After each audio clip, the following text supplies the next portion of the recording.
बिस्मिल्लाहिर्रहमानिर्रहीम। अस्सलाम वालेकुम। मैं हूं अली अकबर। आप देख रहे हैं यूट्यूब चैनल। आज मोहम्मद नवाशी साहब ने मरियम नवाज साहिबा को सीनियर वाइस प्रेसिडेंट मुकर्रर कर दिया।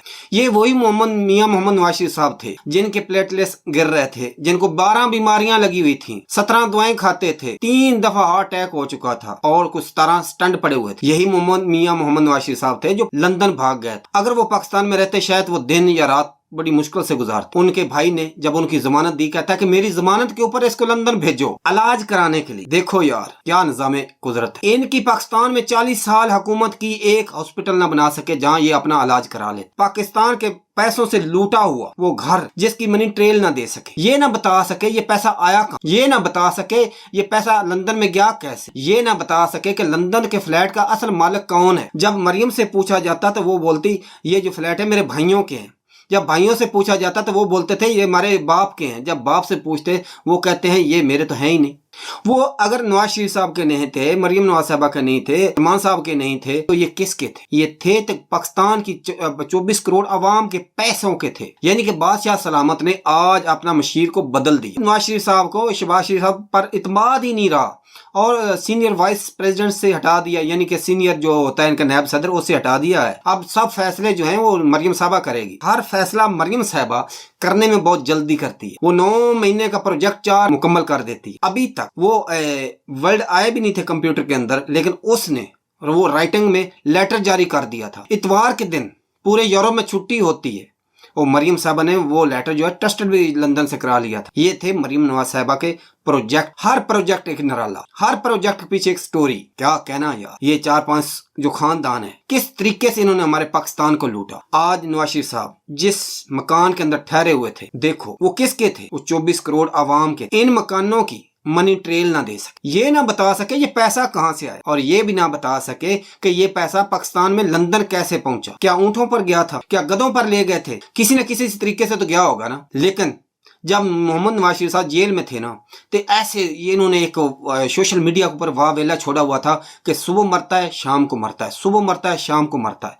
यानी कि इमरान खान साहब के ऊपर ऐसे प्रेशर डाला हुआ था, प्लेटलेट्स ही गिर गए। वो 4000 पर आ गए थे। शाम को अताउल्लाह तारड़ साहब जो है वो आ जाते थे टीवी के शो पर और कहते थे मोहम्मद नवाज शरीफ साहब जो है ना, अगर उनको साथ कुछ हो गया तो उसका जवाब दे इमरान खान होगा। 50 रुपए के यार स्टाम्प पेपर के ऊपर एक इश्तिहारी मुजरम को जमानत दी गई। आप जाओ 4 हफ्ते के लिए इलाज कराओ। और देखो जमानती कौन? उसका छोटा भाई शहबाज शरीफ साहब, जो आजकल जो है हमारा वजीर आजम है। ये कैसा पाकिस्तान का निजाम है हुकूमत।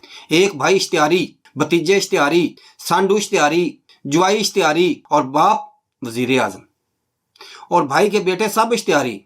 भाई को हमारी इस्लामाबाद की हाई कोर्ट जो है इश्तिहारी करार दे चुकी है। और समझ लो कि पाकिस्तान के ऊपर इश्तिहारी हुकूमत कर रहे हैं इसाक डार साहब की। कोई ऐसी एक बीमारी थी 4 साल तक ठीक ही नहीं हुई, और जो ही हुकूमत आ जाती है पीडीएम की, उसकी बीमारी भी ठीक होती है, वापस भी आ जाता है।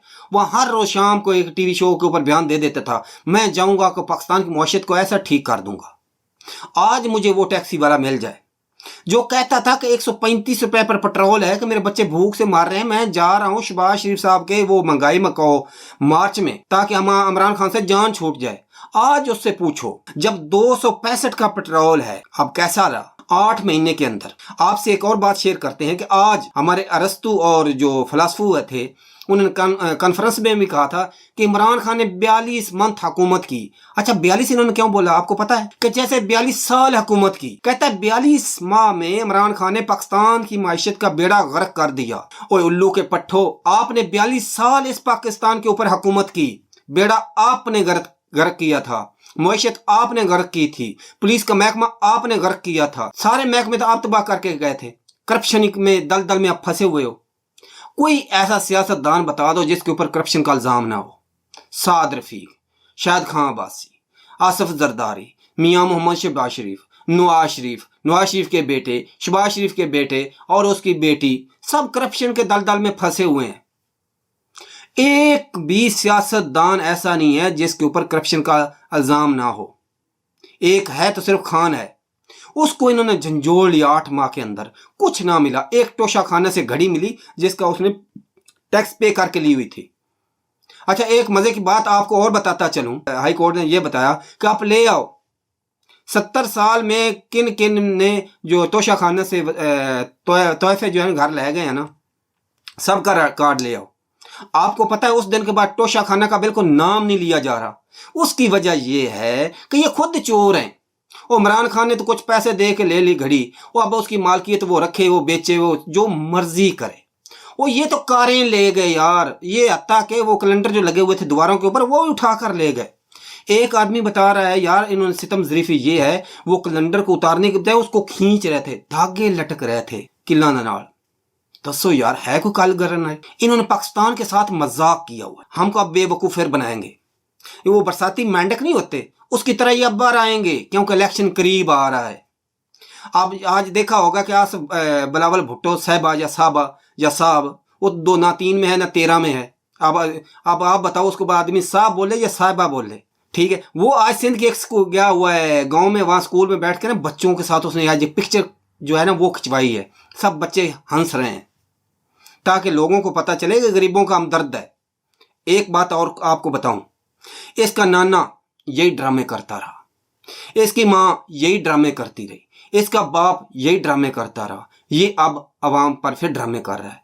वो 40 साल से, बल्कि 40 से 50 साल से सिंध में हुकूमत किसकी? उन गरीबों के चेहरों को देखो, उनके पीछे लगी हुई वो पिक्चर को भी देखना। पाकिस्तान की सिंध की अवाम को गरीब किया किसने? यही भुट्टो खानदान ने, यही पीपल पार्टी वालों ने। उनका ये हाल किया किसने? बिलावल के जूते देखो, नैकी के जूते पहने हुए थे, वो कम से कम 200 यूरो के उसके जूते थे, पाकिस्तानी 50,000 के। और गरीब बच्चों के पाँव में चप्पल नहीं थी, उनके लिए रोटी नहीं है, उनके पाँव में जूते नहीं है, पहनने के लिए कपड़े नहीं है, खाने के लिए रोटी नहीं है, पीने के लिए पानी नहीं है। ये अभी भी कहते हैं कि हम सिंध के खैर ख्वाह हैं। ये यकीन करो, ये बेड़ा गर्क कर दिया इन्होंने सिंध का। ये जो पीपल पार्टी है सिंध का बेड़ा गर्क कर दिया, तबाह बर्बाद कर दिया। अब बात कर लेते हैं पंजाब में। पंजाब में 40 साल से किसकी हुकूमत थी? ये नून लीग वालों। पंजाब में कोई ऐसा एक हॉस्पिटल नहीं बनाया, कोई ऐसी नई नहर नहीं खुदवाई, कोई नई ट्रेन नहीं चलवाई, कोई नई ट्रेन की पटड़ी नहीं डाली। बस किया पता क्या किया? वो पुल बनाए, मेट्रो बनाए, जिसमें किक बैक हासिल हुआ। अब शहबाज शरीफ साहब, नवाज शरीफ साहब, ये जितने भी हैं बीमार, इनको उसको मेट्रो के ऊपर बैठाओ और लाहौर से जग्गू से लाहौर का इनका जो है ना वो चक्कर लगाते हैं। उसमें सरिया किसका इस्तेमाल हुआ? इत्तेफाक फाउंड्री का। सीमेंट किसका इस्तेमाल हुआ? नून लीग वालों का। सरिया, बजरी, सीमेंट, ये ऐसा काम करते ही नहीं है जो अवाम की फलाह के लिए हो। ये वो काम करेंगे जिसमें इनका माल खर्च हो, माल बने मालू। हमारे पाकिस्तान का बेड़ा गर्क करने वाले सिर्फ 2 खानदान हैं और ये इसी निजाम पर हंस रहे हैं। ये मोहम्मद शहबाज शरीफ साहब ने क्या बोला था याद है? अगर 6 माह के अंदर मैंने मुआशरत पाकिस्तान की ठीक ना कर दी तो मेरा नाम इमरान खान रख देना। यानी कि इमरान खान से इतनी नफरत करता था ये शख्स। यही था ना जो क्वेटा में जाकर कहता था मैं इस गरीब आवाम को अपने कपड़े बेचकर आटा दूंगा। पकड़ो आज उसका गिरेबान, उससे पूछा जाए बता तुमने आपने क्या कपड़े बेचने थे? तुमने तो गरीब आवाम के कपड़े बेच दिए, जिलीलो रसवा करके रख दिए। आज कराची में 155 का आटा बिक रहा है। यार क्या करोगे? उठो, अभी वक्त है मेरे पाकिस्तानी दोस्तों। हक छीनना पड़ता है, मांगे से हक नहीं मिलता। हक लेने के लिए खून बहाना पड़ता है, खून देना पड़ता है। हम अब इनसे हक लेकर रहेंगे अपने वोट के जरिए। ये अभी बाहर निकलेंगे, ये आपके पास आएंगे, अभी ये फिर हमदर्द बनेंगे।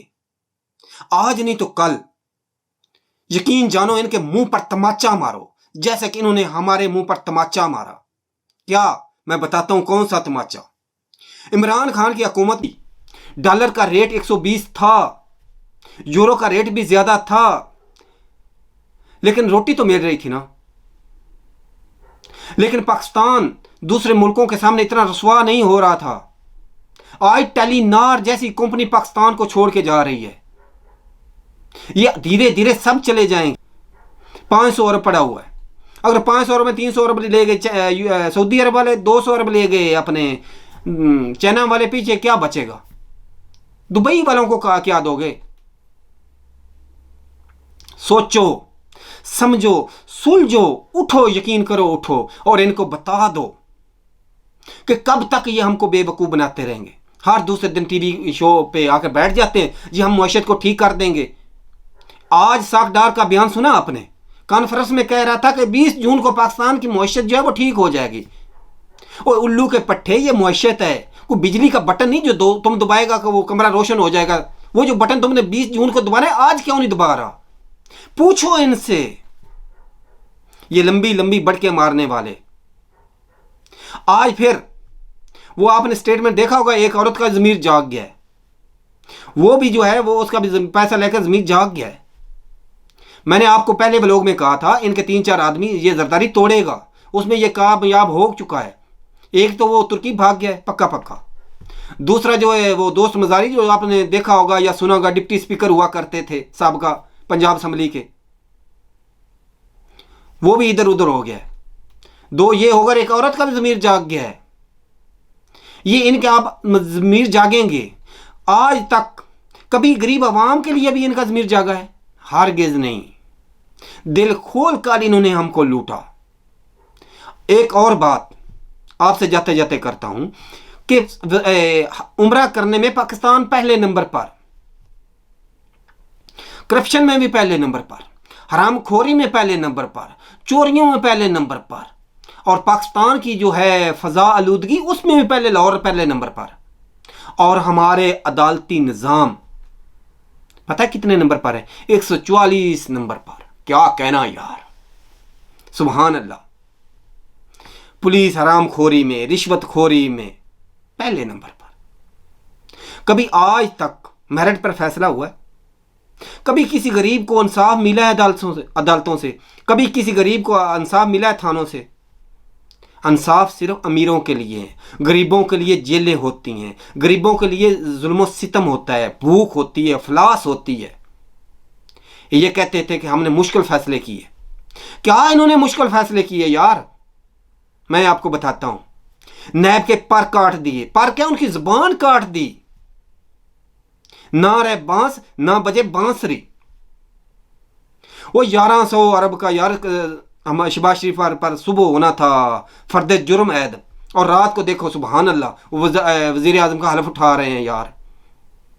और आते ही नैब की ज़बान काटी, साथ पर काटे और पाँव और हाथ भी काटे।